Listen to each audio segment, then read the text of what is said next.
Ever passed by a glittering new condo tower in Metro Manila and noticed it's almost completely dark at night? No lights, no life, no sign of anyone actually living there. Creepy, right?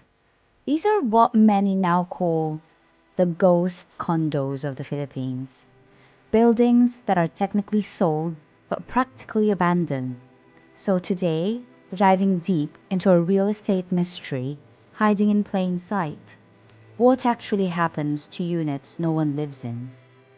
Let's talk about why these empty buildings exist, what it means for investors and for the average Filipino, and what developers are doing now, from wild promos to crazy discounts, just to fill up these lifeless towers. Let's start with the basics. A ghost condo isn't haunted. Well, not by spirits, but by absence.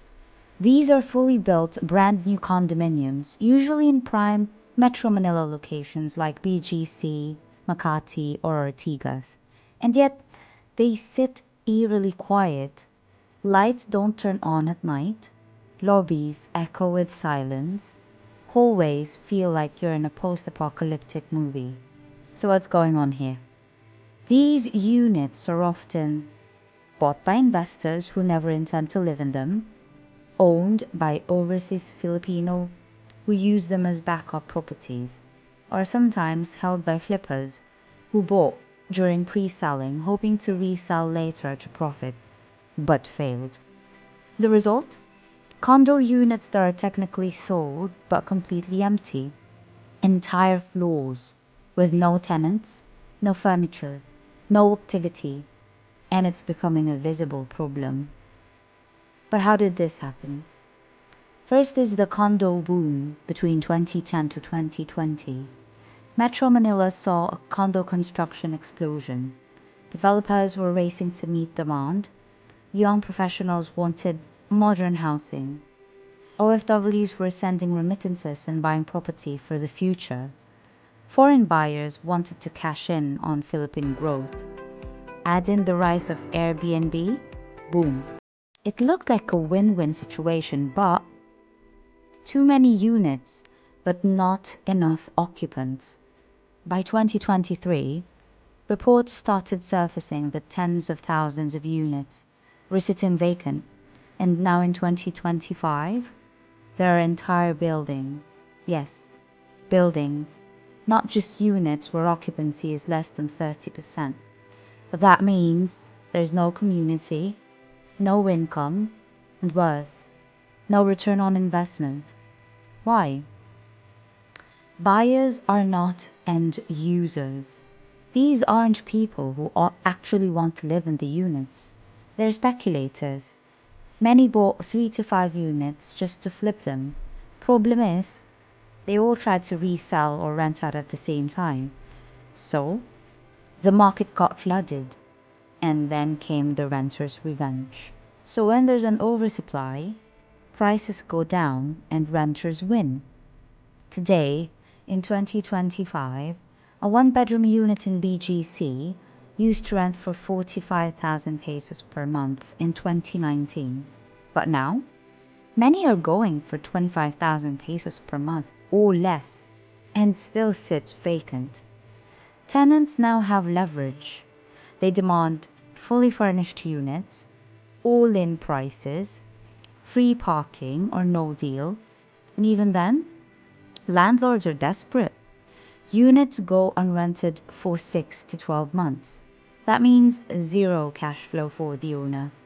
But the bills keep coming. Condo dues worth 3,000 to 8,000 pesos per month. Property tax, maintenance. Some owners are bleeding money. So what happens to the building? Here's the part people rarely talk about.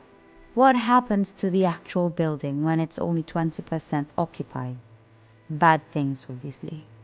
Security problems is first. Empty floors mean more areas to patrol. There have been cases of theft, vandalism, unauthorized access by outsiders. Security guards are stretched thin, And it's not cheap to secure a ghost building. Second is maintenance crisis. With few residents paying condo dues, the building fund suffers. Elevators don't get repaired, lobbies becomes rundown, pools turn green, garbage collection slows down. Imagine paying millions for a unit and the lobby smells like old mop water. That's the reality in some ghost condos. Falling property values is the third reason. Want to resell your units? Good luck. Appraisers take into account building condition, occupancy, and demand. In some ghost condos, unit prices have dropped by 20 to 40% since 2020. That is not a small loss. That's a gut punch. By the way, guys, please do hit the like button and also don't forget to subscribe so that you can be updated with my latest research about condos in the Philippines. Do share to your friends and family who needs to hear this, and also leave a comment about any of your experience in real estate investing in the Philippines, any horror stories or successful ones. Now going back, let's talk about the panic mode we're seeing among developers in 2025. They know they overbuilt, so now they're offering crazy promos just to move inventory. Here are some of the actual tactics being used. First is stretch pay promo. It only pays 5,000 pesos per month for 60 months, and there's no interest, no down payment, and you can take the unit after 5 years. Sounds good, right? But it's a trap for long-term buyers who might lose flexibility. Second is assume now, pay later. Move in now, stop paying in 2026 or 2027. It's very tempting, especially for renters looking to own something. But it often comes with hidden balloon payments. Third is 10% down, no bank loan needed. Developers offer in-house financing with no credit checks, but the interest rates is very sky high, 8 to 12%. Fourth is free everything bundles, from free parking slot worth 1 million plus in BGC, free air conditioning, refrigerator, washer dryer and smart TV, no condo dues for 1 year. All this just to make the deal look juicy. And still, many units remain unsold or unrented. Why? Because people are realizing that the problem isn't just the price, it is the market saturation. So why this matters for the city? These ghost condos don't just hurt investors, they impact entire neighborhoods. Empty buildings breed neglect, and over time, areas that were meant to be the next BGC feel abandoned, lifeless, and unsafe. Wasted infrastructure, roads, power lines, sewage systems, all built to support full capacity, but with only 30% occupancy. It is a waste of taxpayers' money and city planning. Housing inequality. Here's the irony. Tens of thousands of condo units sit empty, while millions of Filipinos live in overcrowded housing or informal settlements. We have too many homes, just not for the right people. The real estate system is broken when buildings are built only to sell, not to house people. So what should be done? What can be done to solve the ghost condo crisis? First is better data transparency. We need a real-time public database of vacancy rates, foreclosed units, developer inventories. Buyers deserve to know if they are in a zombie building. Second is rental regulation and incentives. Offer tax breaks for developers or owners who rent out at affordable rates. Give them incentives to actually put units to use instead of hoarding them. Conversion programs. Cities could allow vacant buildings to be converted into dormitories, senior housing, co-living spaces, social housing for workers. Fourth is hold developers accountable. Maybe require developers to prove sustainable occupancy plans before approval of new projects. We can't keep building skyscrapers that turn into vertical cemeteries. Should you still buy a condo though?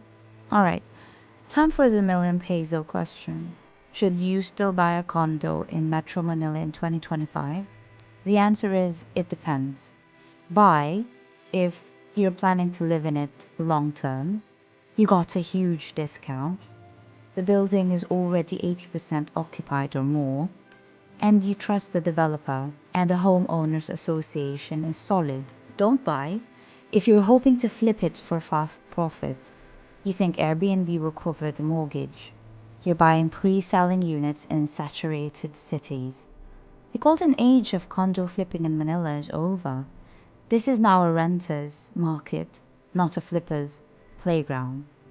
So, next time you pass by a glittering condo tower that feels too quiet, remember, it might just be another ghost in the skyline. And behind that silence, a storm of speculation, bad planning, and investors left holding the bag.